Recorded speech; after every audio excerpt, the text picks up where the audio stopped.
Então, pessoal, sejam todos e todas muito bem-vindos a mais um dia e hoje, o último dia de maratona de verão de 2022, promovido aqui pelo Educacional Ecosistema.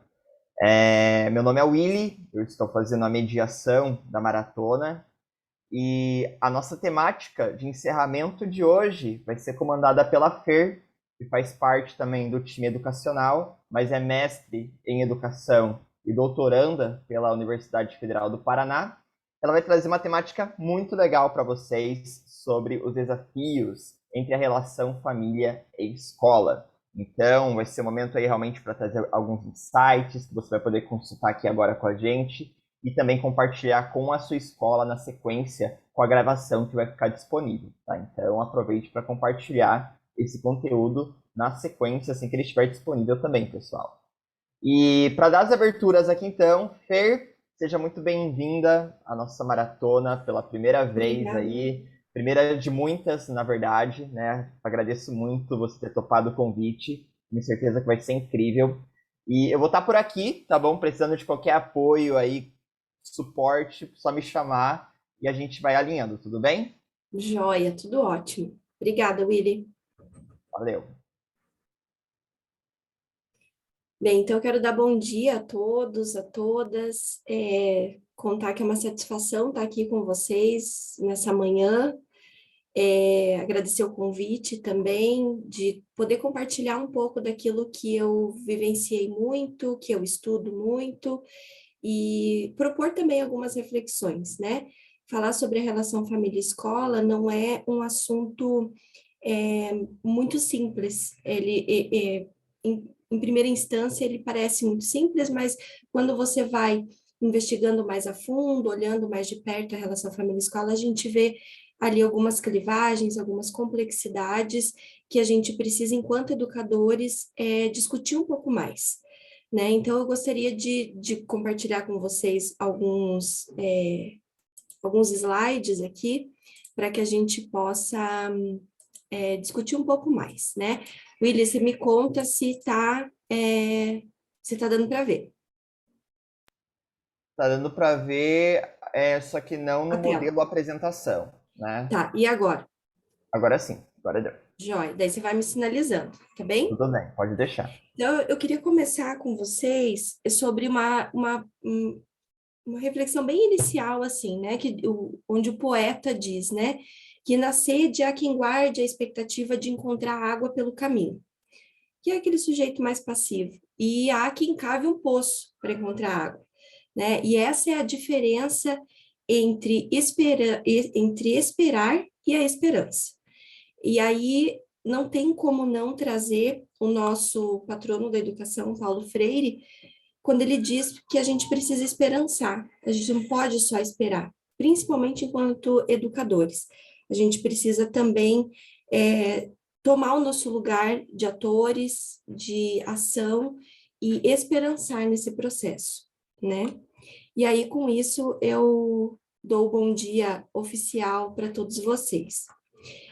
Então, eu venho propor aqui uma reflexão sobre a família dos nossos estudantes como mediadora desse processo educativo, em especial no tempo de pandemia e dessa transição pós, se a gente pode chamar assim, de pós-pandemia, desse retorno, desse desafio que a gente tem pela frente de olhar para as defasagens dos nossos estudantes, das crianças, e aí pensar com isso nesses limites e desafios que o nosso trabalho, especificamente, nosso trabalho docente, precisa se atentar, né? Então, como o Willy já anunciou, eu tenho alguma experiência com esse trabalho, com a relação família-escola. Eu já trabalhei em vários municípios com assessoria pedagógica, trabalhando com esse tema nas escolas.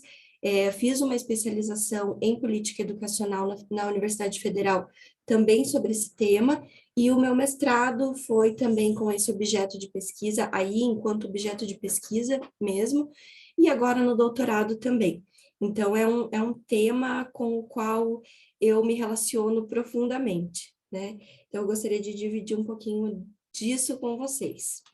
Então, retomando um pouquinho o que o Paulo Freire conta para a gente nas reflexões que ele traz sobre o nosso trabalho, e ele marca muito dessa ideia de que ensinar, esse processo de ensino e aprendizagem, exige um reconhecimento de que a educação ela é ideológica. E não ideológica naquele sentido que a gente costuma ouvir muito, aquele sentido ruim, né?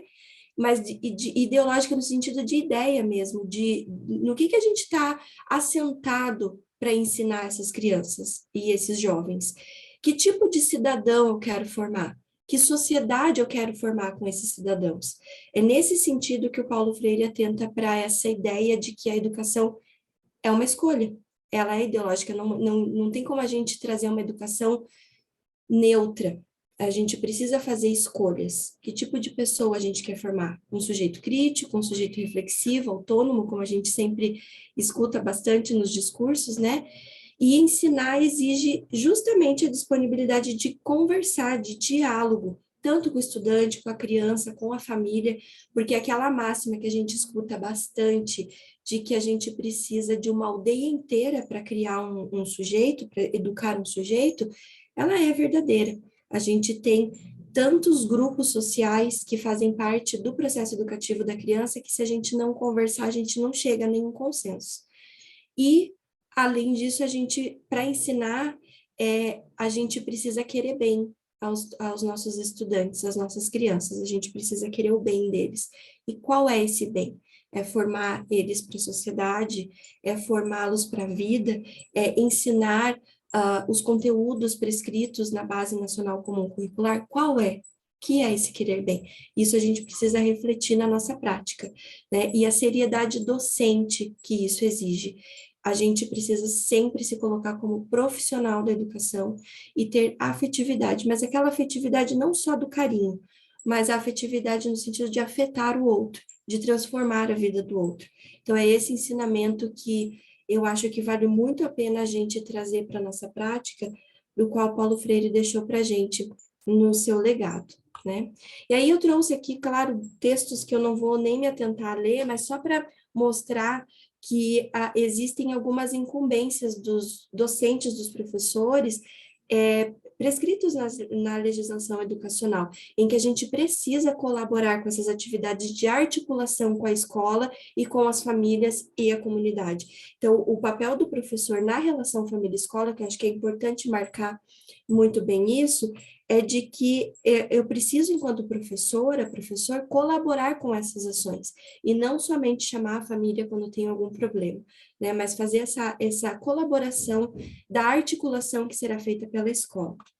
E aí, na pandemia, a legislação tomou né, um outro contorno para atender essa emergência que a gente está vivenciando ainda. E isso pensando naquela fase aguda da pandemia, em que todas as crianças e estudantes precisaram se ausentar da escola. Então, é um arcabouço enorme de legislação em que traz a família como mediadora do processo pedagógico. A gente trazia muito a família como para colaborar, para pedir ajuda, para conversa com ele, porque ele está fazendo muita bagunça na escola, né? Aquele cotidiano. Mas na legislação emergencial, e até, claro, na legislação de base, a família já era mencionada como uma coparticipante, uma corresponsável do processo formal de educação. Então, aqui só trouxe esse conjunto, né, de artigos de que a família é sempre mencionada, é sempre evocada para esse processo educativo, pais responsáveis, a família como um todo, porque a gente sabe que a organização familiar vem se transformando ao longo do tempo, mas sempre tem alguém que é responsável por aquela criança, aquele estudante, no processo educativo formal também precisa existir esse responsável. E aí a legislação, claro, ela não delimita isso para pai ou mãe, né, ou pai e mãe, mas a família como um todo, alguém, um adulto responsável por aquela criança. E aí, com isso, pensando, né, historicamente, a relação com as famílias, a relação da escola com as famílias, sempre foi um desafio para a escola, mesmo quando a gente não vivia essa pandemia. Então, todas as escolas em que eu atuei e que eu fui colaborar um pouco nessa reflexão, em todos os lugares do Brasil, sempre a reclamação, digamos, era o trabalho com a família. São famílias que são ausentes ou famílias que são presentes demais, no sentido de querer se apropriar demais do processo da escola ou de interferir no processo da escola. Então, sempre dentro da escola, claro, tem os seus desafios com os professores, com os agentes, mas sempre a relação com a família era um ponto nevrálgico do trabalho da escola. E isso em tempos ditos normais. Então, na pandemia, isso foi se agravando muito pela ausência da criança da escola, porque a escola precisava buscar essa família, precisava ir atrás dessa criança, e aí essa relação começou a ser emanada dessa forma mais desafiadora. E aí eu trouxe aqui para vocês uma litografia, né, uma obra de arte, para a gente começar a pensar um pouco nesses pontos de vista diferentes. Então, pensem aí, eu sei que eu não consigo ouvi-los, mas pensem o que vocês conseguem observar dessa obra.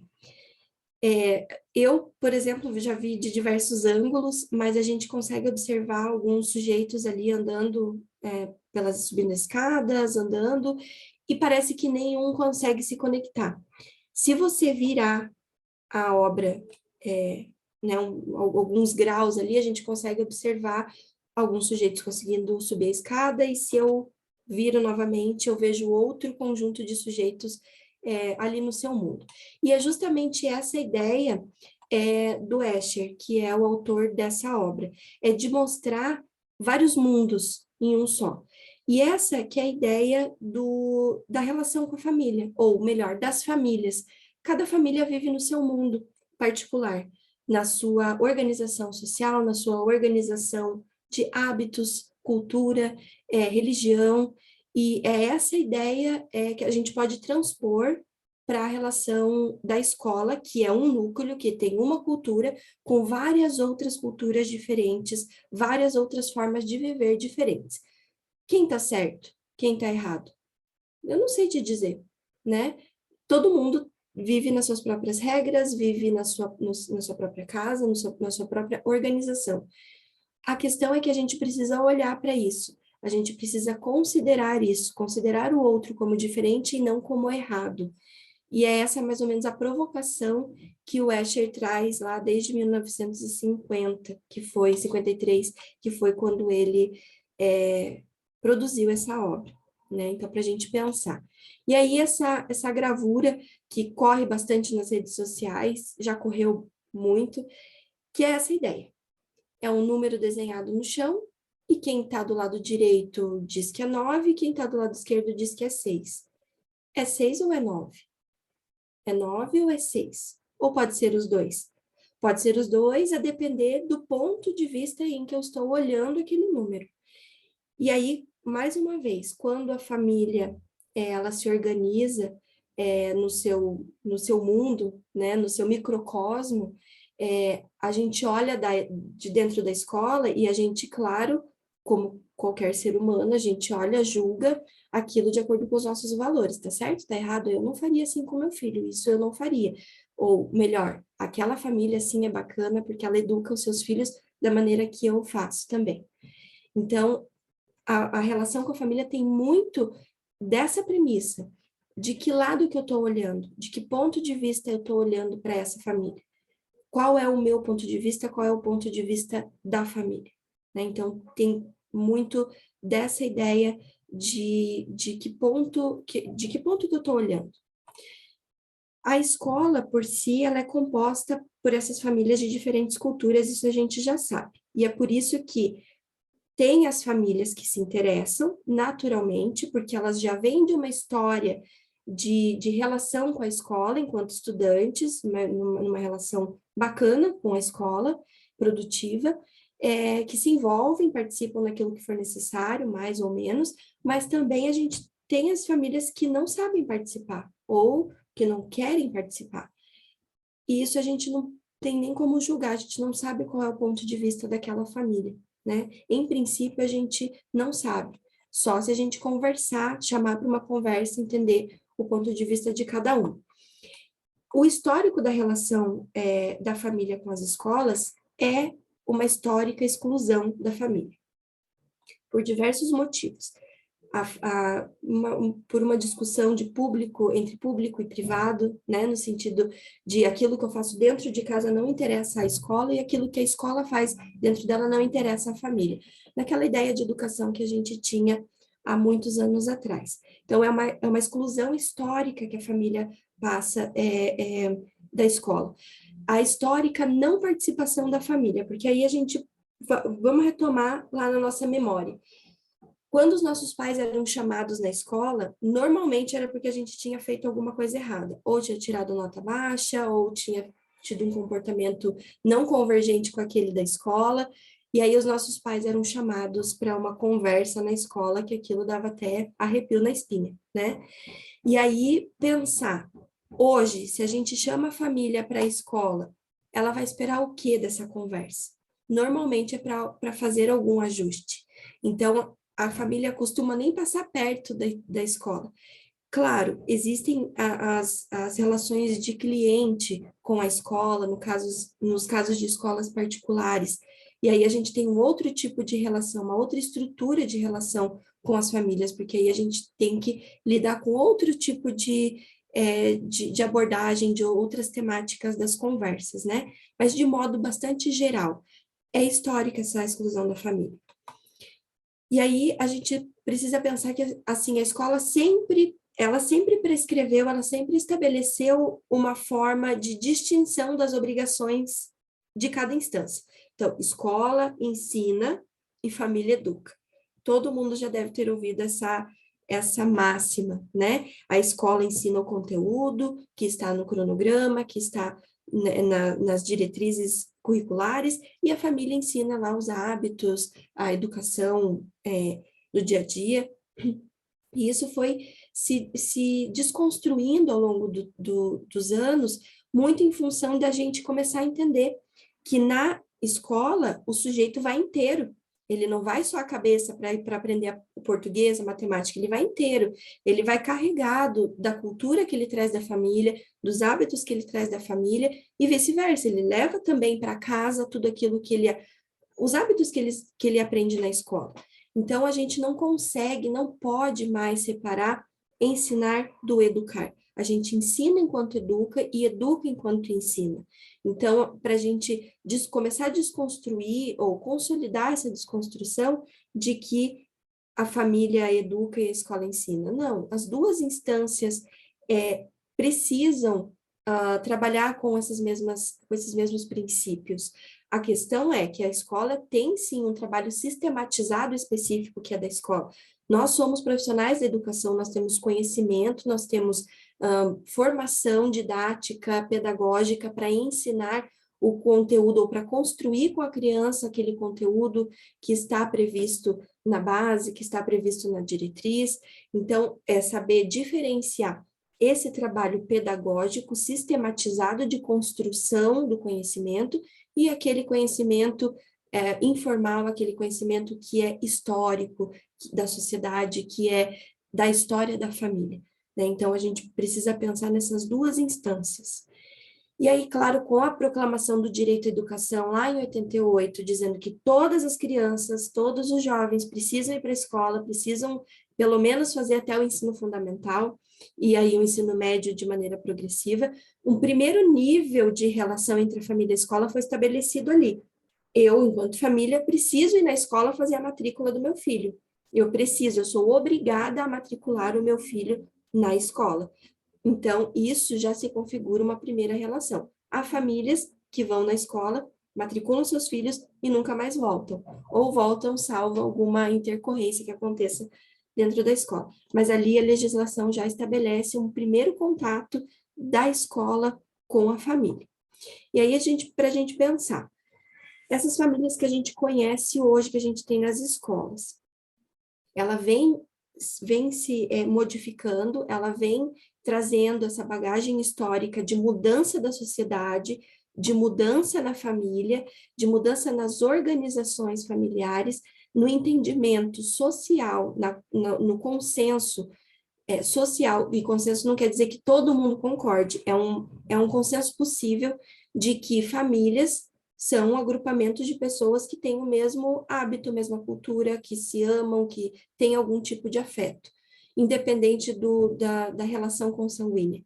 Isso é considerado família. E aí, a mudança na sociedade, a mudança de visão do que é família, vai mudando também a relação da família com a escola. Por isso que muitas vezes a gente, quando vai escrever um bilhete na agenda, ou vai fazer algum bilhete em massa para os estudantes, a gente não coloca mais pai e mãe, a gente coloca pais e responsáveis, ou família, para que a gente consiga abarcar todo tipo de organização familiar.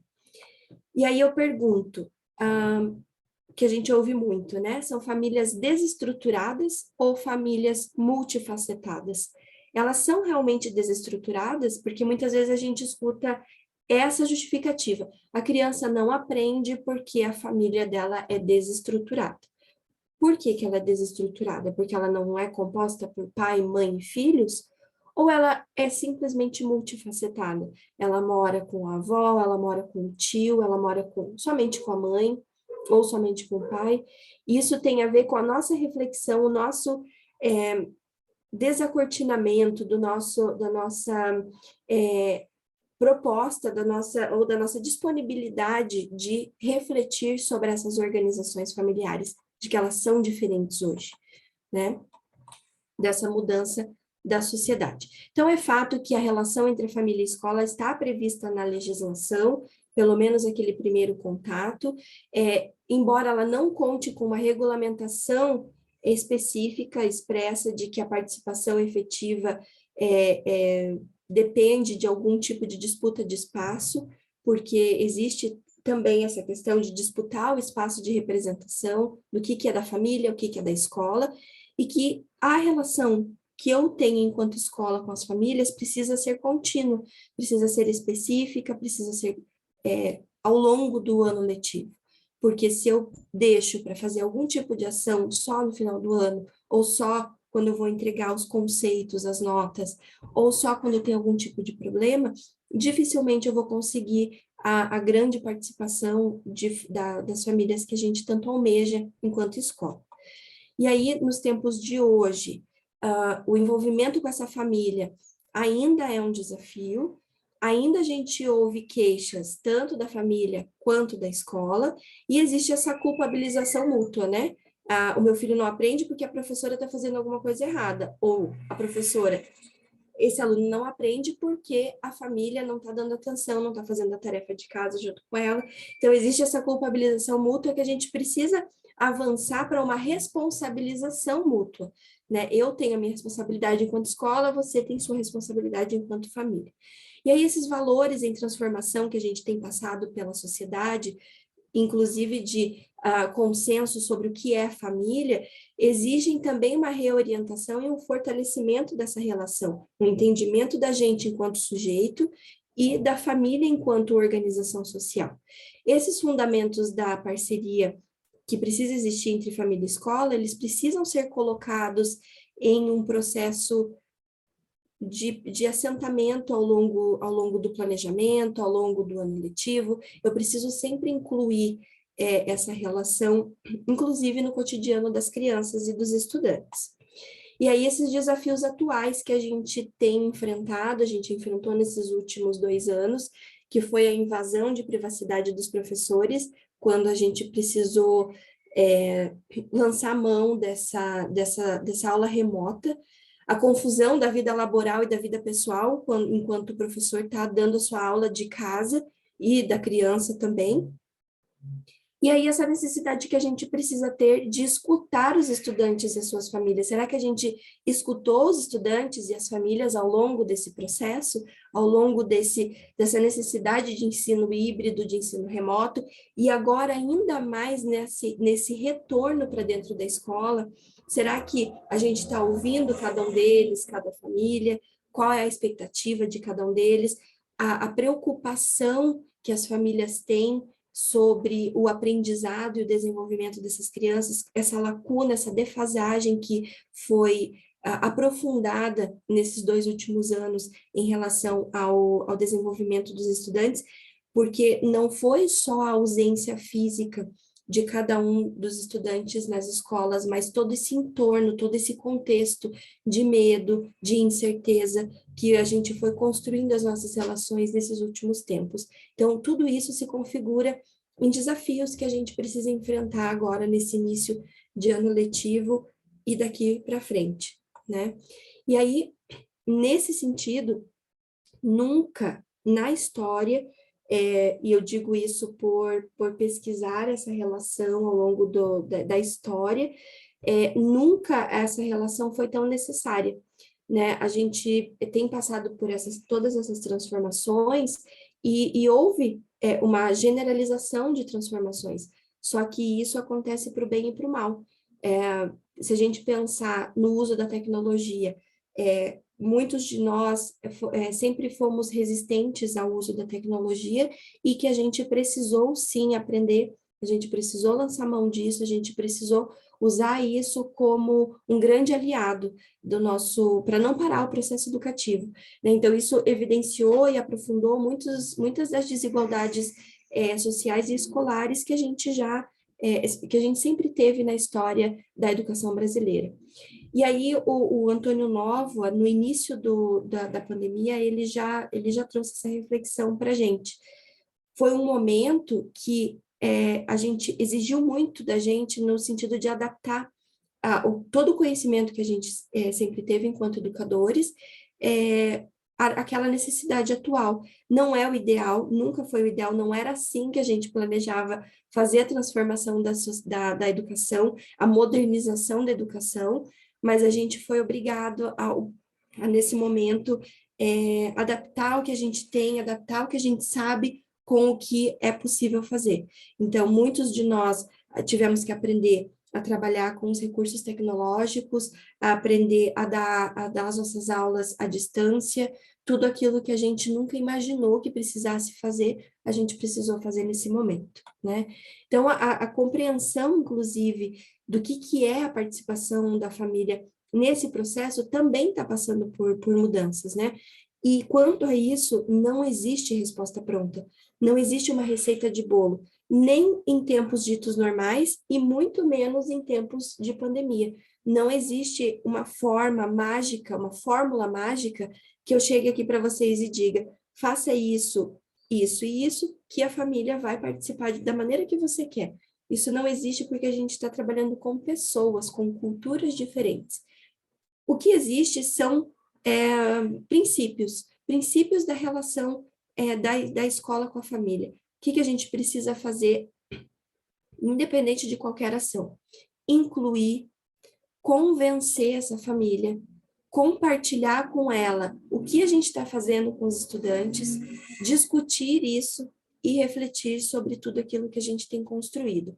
É claro que isso tudo tem um limite, a gente não vai colocar em pauta para discutir, por exemplo, os itens avaliativos de uma aprendizagem, né? A gente sabe que a gente estudou para isso, a gente tem formação, a gente tem o dever profissional para fazer isso. Então, a gente precisa também discutir dentro da escola o que é que a gente vai compartilhar com a família, o que a gente precisa contar para ela. E nisso, despertar na família o interesse pela escola, pelo acompanhamento no processo educativo da criança. Então, tudo isso é pautado sempre em diálogo, em reflexão, em criticidade. A família não é escola. A gente passou por muito nesse período nessa transferência de responsabilidade, né? Eu até presenciei uma proposta de uma rede de uma cidade aqui perto, uma cidade da região metropolitana de Curitiba, que a proposta das professoras era de ensinar as famílias o processo de alfabetização para que elas fizessem isso em casa.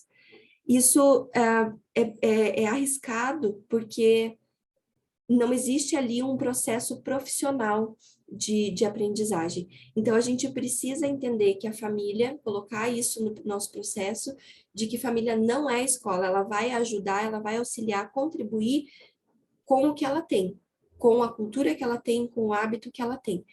Claro que muitas de nós somos professoras e somos mães. Para a gente é muito mais fácil fazer esse processo, ajudar, por exemplo, uma filha, um filho na tarefa de casa, enquanto professor é muito mais fácil. Claro que casa de ferreiro, espeto de pau, e muitas vezes não funciona, mas a família, a gente precisa entender que ela não é a escola. Né? E a família também precisa entender isso.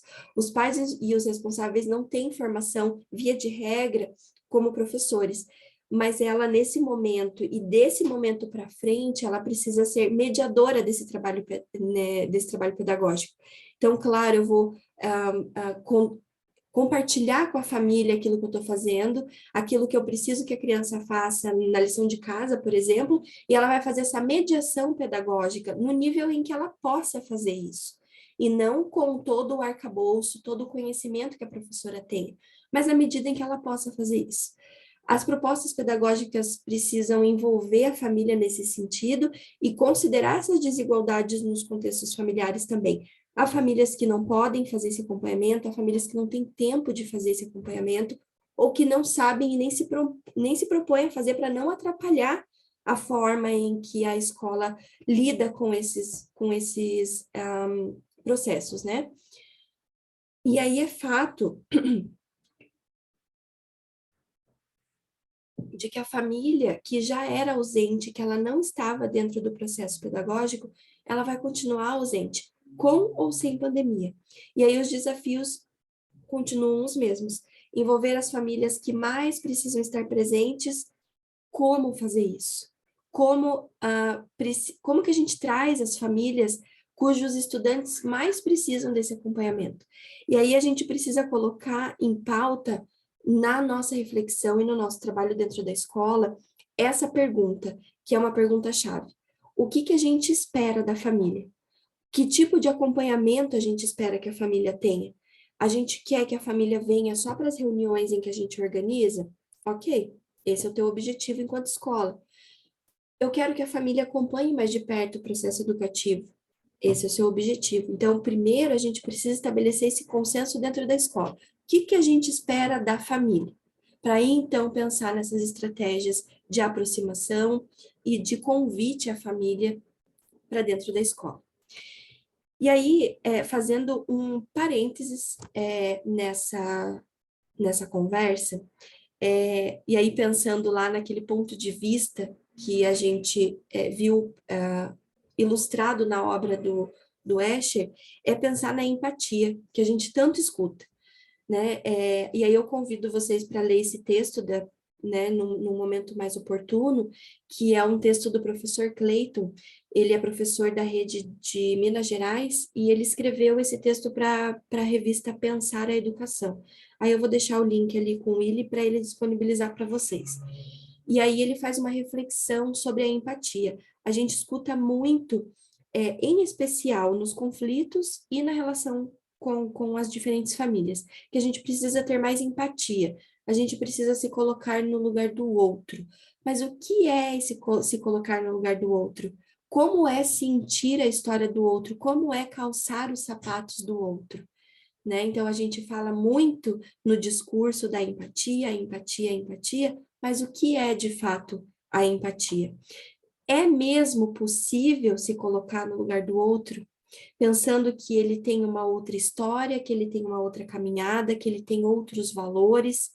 E se eu conseguir sentir o que o outro sente, perceber o que ele percebe, será que ainda assim eu vou estar no lugar do outro? Eu serei o outro?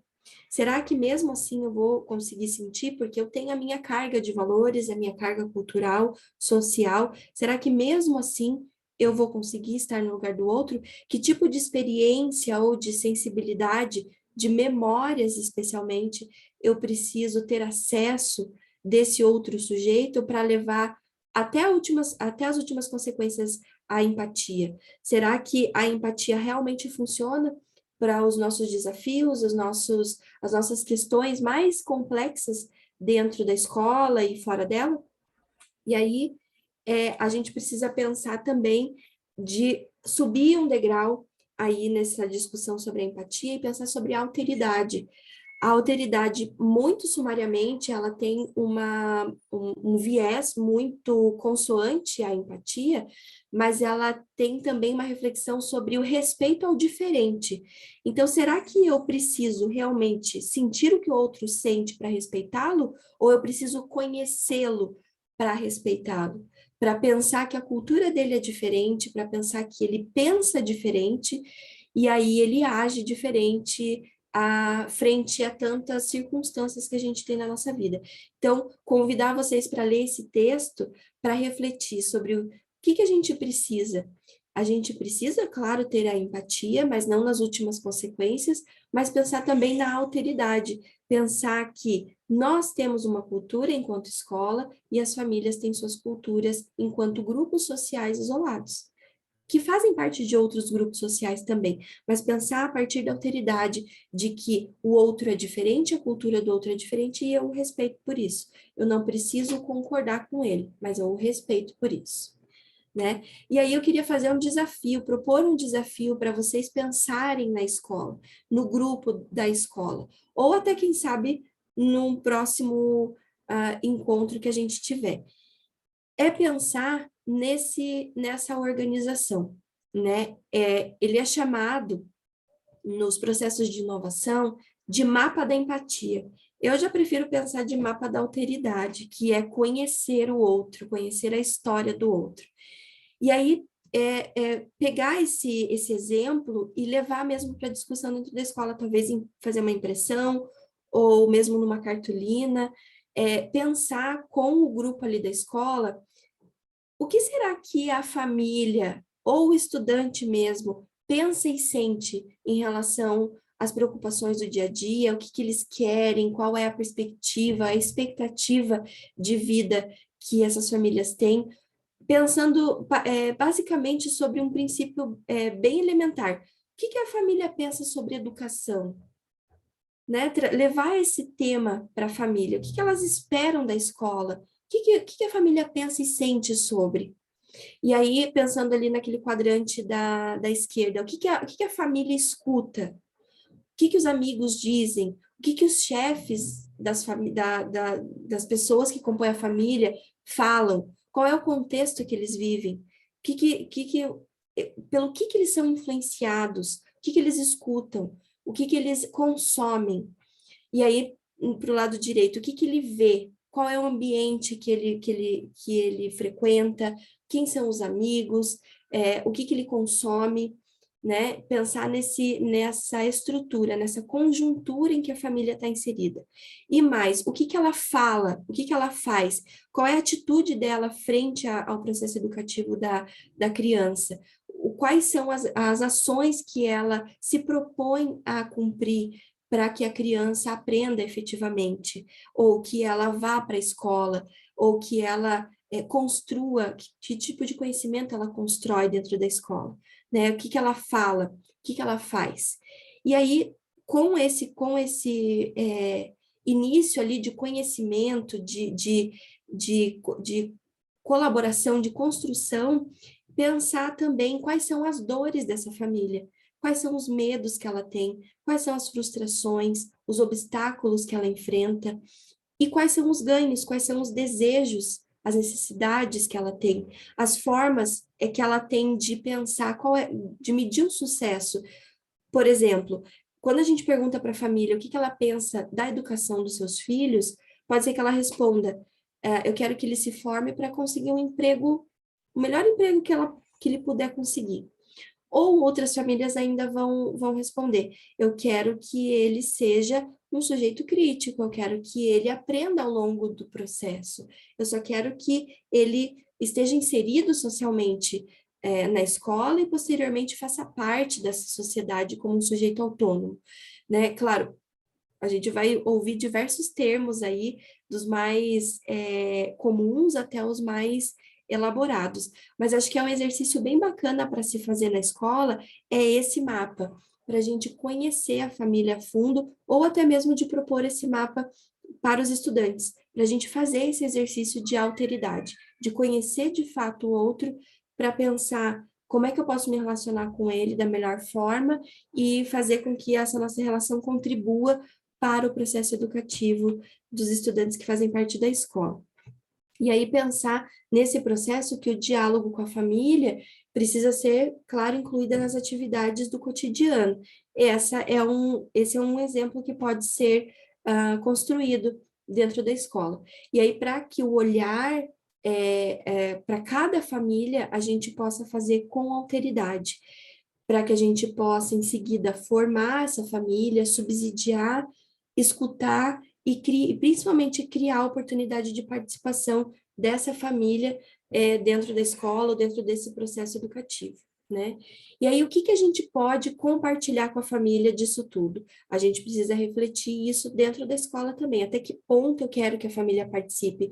Esse é uma grande questão que a gente precisa colocar numa régua. O que que eu posso compartilhar? Até onde eu posso ir com a família? Quais processos da educação podem ter o envolvimento da família, ou quais processos eu preciso fazer dentro da escola, com a criança, e não dependo da família, ou não quero trazer a família para dentro desse processo, né? E aí pensar, já partindo para finalização, tem uma filósofa contemporânea que eu gosto muito de acompanhar, que é a Rita Von Hunt. Ela traz muito dessa reflexão partindo dessa questão, dessa pergunta: que horas são? É para a gente pensar assim, que momento a gente está vivendo do mundo ou da nossa sociedade e eu continuo fazendo as mesmas coisas do mesmo jeito. A gente não tem espaço atualmente para continuar fazendo tudo aquilo que a gente fazia há 10, 20, 30 anos atrás.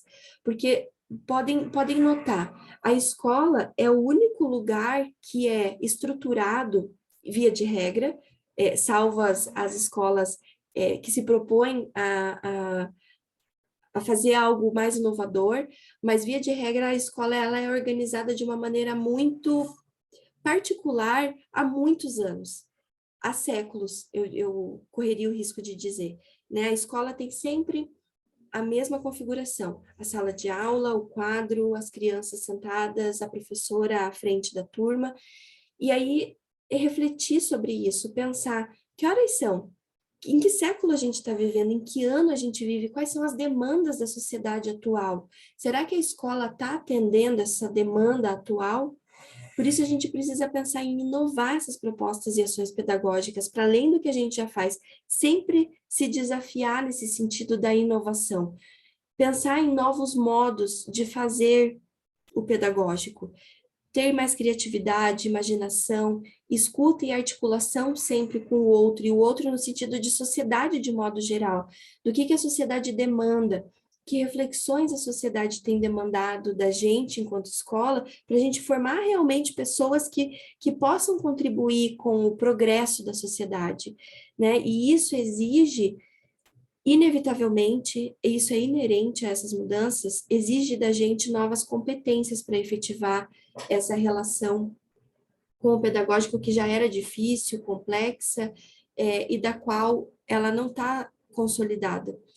E eu nem sei se um dia ela vai estar, porque a gente precisa sempre pensar na constante transformação.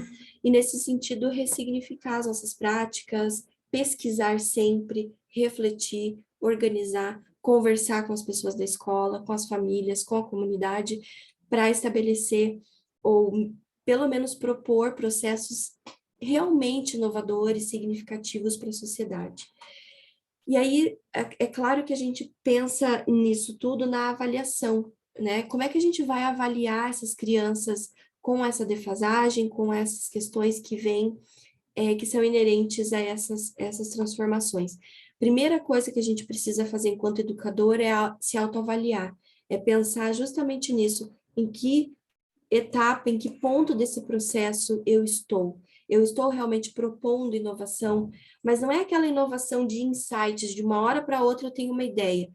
A inovação por si, ela pode ser conceituada como o resultado de um processo. Ela não é simplesmente uma ideia que surge às 4 horas da tarde numa terça-feira, né? Ela é, sim, o resultado de um processo de reflexão, de discussão, de dissenso, consenso.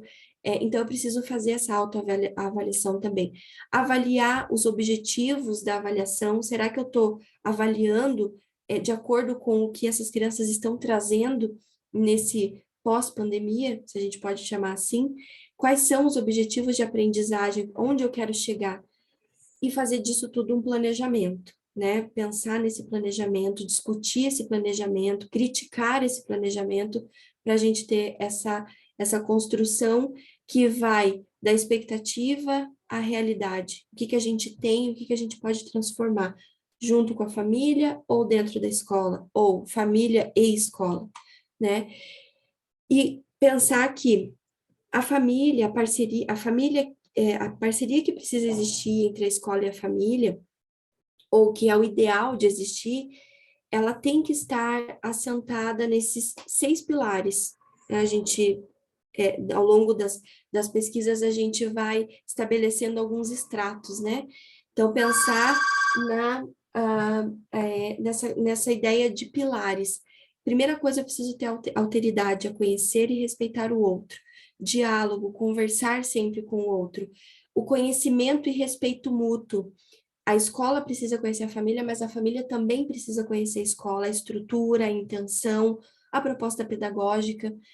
Ter realmente um trabalho coletivo e não aquele trabalho de mera soma das partes. Você faz uma parte, eu faço a outra, o outro faz a outra e depois a gente junta e vê no que dá. Não, é um trabalho coletivo que demanda diálogo, né? Os docentes sempre como colaboradores dessas ações e o gestor da escola, coordenador da escola, como articulador dessas ações, dos docentes como colaboradores e da família como coparticipante. E aí uma reflexão mais final aqui, trazendo sempre a sempre muito sábia Mafalda, para a gente pensar, né, que a gente está vivendo tempos aí muito difíceis de transformação, de crise sanitária, econômica, política, e que isso inevitavelmente reverbera no campo da educação, e isso exige da gente ser mais consciente sobre o nosso papel como educador, de ter mais paciência com os processos, com as famílias, com as nossas angústias, de ser gentil com a gente mesmo, de ter paciência com a gente mesmo, de que tudo é um processo, de que tudo é um tempo de reflexão e que é um tempo especialmente de ressignificar as práticas pedagógicas, trazendo efetivamente a tecnologia para dentro da sala de aula, para dentro do processo educativo, porque ela já se provou nossa aliada nesse processo. Ela foi muito rechaçada, ela foi muito necessária nesses últimos tempos e agora ela se mostra como nossa aliada, né? Tantas ferramentas tecnológicas que se mostraram essenciais para o nosso processo. E, principalmente, é tempo da gente repensar a participação que a gente oportuniza e que a gente espera da família. Então, retomando aquele questionamento lá no início, o que a gente espera da família? O que a família espera da escola? Vamos conversar, vamos entrar num consenso de que a gente tem o mesmo objetivo, que é formar pessoas, é o bem de cada um deles, como dizia já o Paulo Freire, é querer bem os educandos, é querer bem as pessoas, para que a gente forme, a gente consiga construir essa sociedade que a gente tanto fala, justa, igualitária, sem preconceitos, essa sociedade que é prevista lá já no preâmbulo da Constituição Federal, né? A gente precisa pensar em que tipo de sociedade a gente quer, para daí pensar qual é a oportunidade, o que a gente espera de cada um dos agentes que compõem esse processo educativo. E aí, para fechar mesmo, trazer aqui uma frase, uma reflexão da Hannah Arendt, que é uma filósofa, que ela não se propôs a pensar a educação, mas ela traz a educação como um elemento basilar da construção da sociedade, e ela diz assim que a educação é o ponto em que a gente decide se ama o mundo bastante para assumir essa responsabilidade por ele, porque a gente está trazendo esses sujeitos das famílias e transformando-os em cidadãos, em construidores dessa sociedade que a gente precisa tanto consertar, né? O que que a gente vai deixar como geração de legado para essas crianças e estudantes? E aí é nesse sentido que a Hannah Arendt traz esse convite, né, para a gente decidir se a gente quer isso mesmo, se a gente quer se responsabilizar pelo mundo ou não. E a educação é esse ponto em que a gente assina embaixo ali essa responsabilidade. E aí eu queria pedir para o Willy passar esse vídeo para mim, que reflete um pouco sobre isso que a gente conversou. Qual que é o sentido de tudo isso, né? O que que a gente quer deixar para as próximas gerações? Então, Willy, se você puder passar, e por aqui eu já Claro. agradeço e fico à disposição aí dos debates. Deixa eu...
Isso aí, Fer.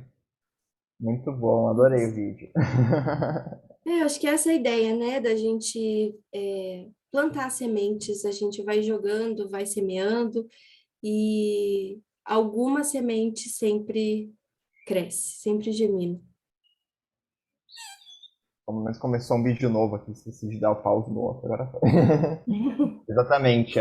O pessoal que está acompanhando a gente, se quiser fazer alguma colocação no chat, algum ponto que seja nesses minutos finais, a gente está aqui à disposição também, né? Eu tenho um ponto que eu fiquei pensando, que na verdade sempre vem na minha cabeça, que é essa diversidade do conceito, na verdade, né? E o quão é relacionado ao termo desafio essa diversidade tá, porque, como você falou, não é família, são famílias, na verdade, né? A escola tem grupos de professores, gestores, de alunos, cada um com a sua própria identidade, né? Isso já é algo que tem que ser entendido de uma forma além da parte social, mas individual também, né? Encarar isso para a família, né? Com, enfim, pais responsáveis ali que estão associados à criança e ao jovem, parece que esse desafio fica ainda mais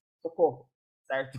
É, a minha pergunta vai no sentido de quando a escola, no teu entendimento, já está, vamos assim dizer, bem estruturada no que ela entende pela individualidade do seu aluno e da sua equipe, ela consegue também de uma forma saudável alinhar isso com a família, ou o grupo família é muito diferente desse grupo que está muito em dentro da escola, né? Porque a família está atuando com certeza, mas lá em dentro, quem está na sala de aula, quem está com o aluno, são os alunos e os professores, basicamente, né?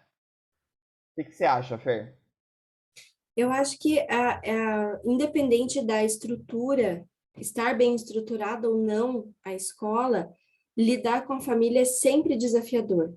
Ela eu acho que ela é um elemento basilar da relação família-escola, é o desafio. Justamente por isso que você fala, a família tem a sua cultura, tem a sua forma de lidar com a vida, de pensar as coisas, sempre vai ter aquela família que vai concordar, claro, com toda a proposta da escola, e tem aquela que vai questionar ou que vai fazer diferente em casa.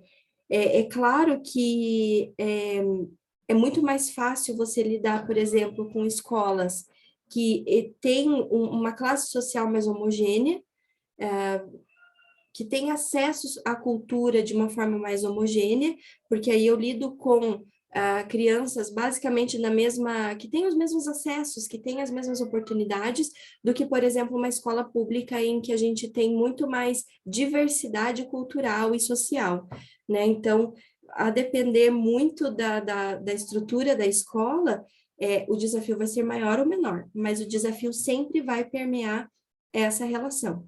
Eu acho que é um item assim que poucas ou nenhuma, ou raramente escolas conseguem não ter esse tipo de desafio, a não ser que ela seja muito, como você colocou, né, muito bem estruturadas no sentido assim, o meu trabalho vai até aqui, o seu vai daqui para frente.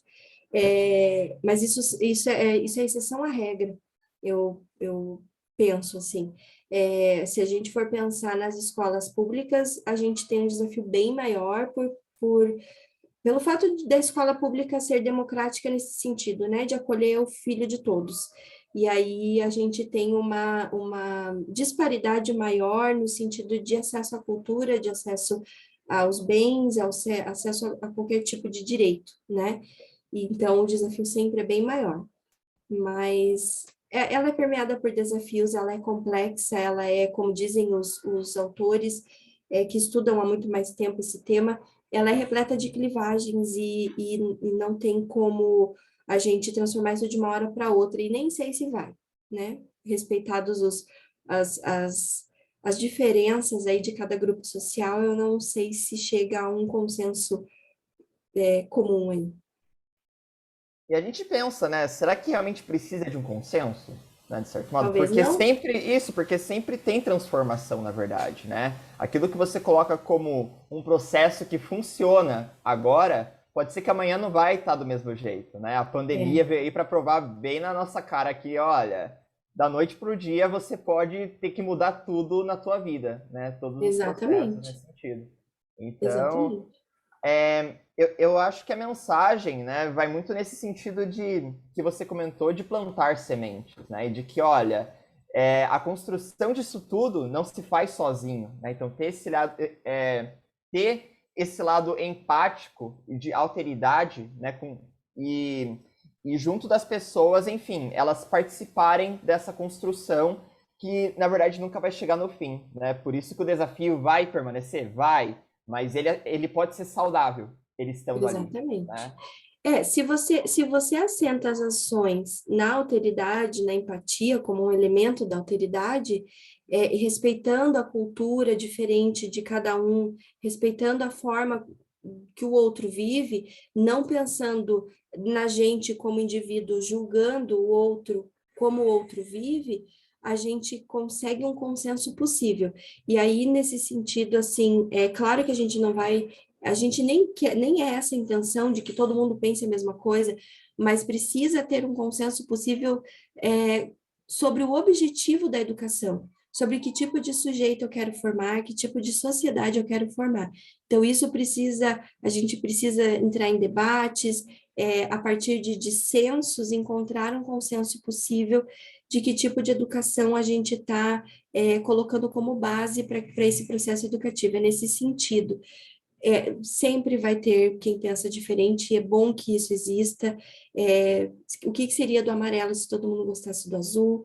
E cada um tem o seu modo de viver, a sua forma de se organizar como família, mas o processo educativo, a formação, o ensino daquilo que é, do conhecimento que é sistematizado, né, historicamente construído, isso precisa existir um consenso mínimo, né, preciso compartilhar isso com a família, estabelecer qual é o papel dela nesse processo, e eu, como escola, também ter muita clareza do meu papel enquanto educadora, e não só ensinando ou como a gente escuta muito, né, naquela maneira mais ortodoxa, assim, o meu objetivo é passar o conteúdo, é vencer o conteúdo no final do ano, e não é quando a gente ensina português, matemática, história, filosofia, química, a gente está atrelando isso a um processo educativo também, e não só de ensinar e receber conteúdo. A criança e o estudante, a gente já passou dessa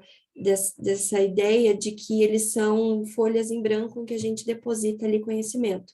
Eles também são sujeitos, eles também contribuem, eles também constroem o conhecimento com a escola, com os professores e com as famílias, né? Exatamente. Fer, enfim, muito obrigado pela tua participação aqui com a gente hoje nesse fechamento de maratona. Queria compartilhar com o pessoal que eu acabei de mandar no chat o link de avaliação, tá? Então, quem está aqui com a gente ao vivo, se conseguir ir lá e dizer para a gente o que vocês acharam, sempre muito importante para a gente ouvir a opinião de vocês. E para finalização, você quer comentar alguma coisa para finalizar aí com chave de ouro? E a gente oficialmente termina a maratona. Poxa, que legal! Foi um prazer mesmo poder compartilhar um pouco do que eu venho estudando, do que eu venho, claro, como a gente já tinha conversado antes, não é um conteúdo acadêmico, mas é um conteúdo que ele é bastante genérico no sentido assim de não pensar a questões muito particulares das escolas, né? Mas pensar na relação como um todo, pensar ou melhor, propor uma reflexão para que cada escola pense a sua relação com a família, pensando nesses princípios de alteridade, de diálogo, de oportunidade e de reflexão entre os agentes da escola, para então pensar no que fazer com essas famílias e acolher, de principalmente acolher as angústias das famílias agora, principalmente eu como mãe tenho essas angústias de pensar, né, o que foram esses dois últimos anos na aprendizagem da minha filha, de todos os outros estudantes. O que eu tenho que fazer agora para que ela aprenda? O que a escola vai fazer? Quais as ações da escola agora nessa eu não sei nem se a gente pode dizer nessa saída da gente, né, dessa fase aguda da pandemia, e nesse retorno aos poucos da vida ao normal, o que vai ser agora do processo educativo, né? Então, é acolher. Eu acho que aquela máxima que eu já escutei num filme da Cinderela ser gentil e ter coragem, né? A gente precisa ser gentil para acolher, com a gente mesmo, com as famílias, com todos à nossa volta, e ter coragem, esperançar, ter sempre a esperança de fazer algo melhor e coragem de fazer, né?